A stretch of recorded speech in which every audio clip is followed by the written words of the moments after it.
భస్మాసురుడిని శివుడు నేరుగా యుద్ధంలో ఓడించలేదు. విష్ణుమూర్తి మోహిని అవతారం ద్వారా భస్మాసురుడిని అంతం చేశారు. ఆ కథ ఇలా ఉంటుంది. భస్మాసురుడి కథ.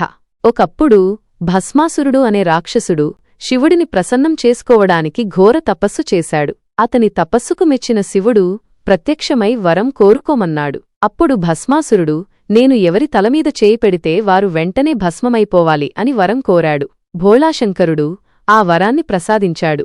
వరప్రభావంతో భస్మాసురుడు విపరీతమైన అహంకారంతో లోకాలను పీడించడం మొదలుపెట్టాడు. చివరకు ఆ వరాన్ని శివుడిమీదనే ప్రయోగించాలని చూశాడు. భస్మాసురుడి నుండి తప్పించుకోవడానికి శివుడు పారిపోయాడు.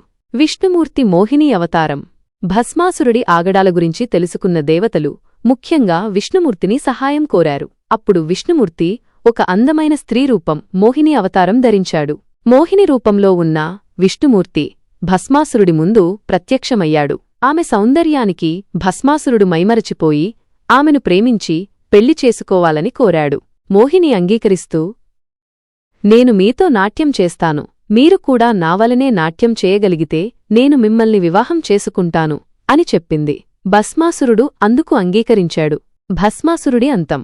మోహిని నాట్యం చేయడం ప్రారంభించింది. ఆమె ప్రతి కదలికలోనూ ఆమె నాట్యభంగిమలోనూ భస్మాసురుడు మునిగిపోయాడు. ఆమె నాట్యం చేస్తూ చేస్తూ చివరకు తన కుడిచేతిని తన తలమీద పెట్టుకుంది. మోహినిని అనుకరించిన భస్మాసురుడు కూడా అలాగే తన కుడిచేతిని తన తలమీద పెట్టుకున్నాడు.